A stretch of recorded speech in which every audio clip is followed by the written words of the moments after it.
Hey, what's up, guys? Today we are going to take a look at the DJI Osmo Mobile SE. We are going to unbox this and I'm going to show you how to put it together.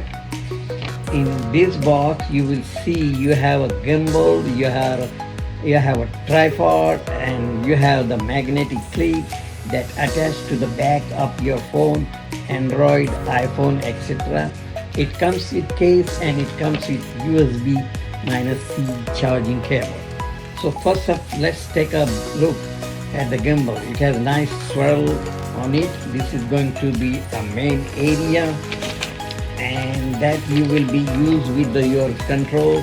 You're turning it on and off and switching to different functions. In the second part, you will see the tripod.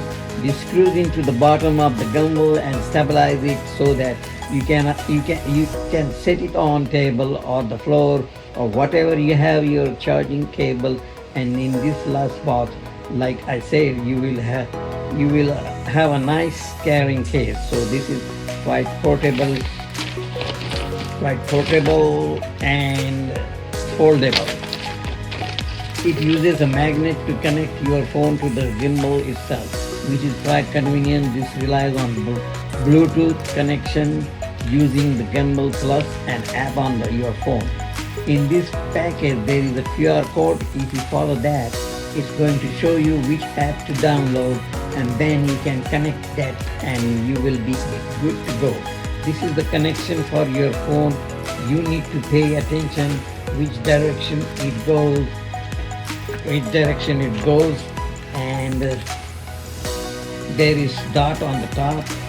It's self-explanatory, and then there is gimbal. It feels pretty high quality. This will rotate with ease, and the circle on the top, there is where you connect the magnetic back for your phone.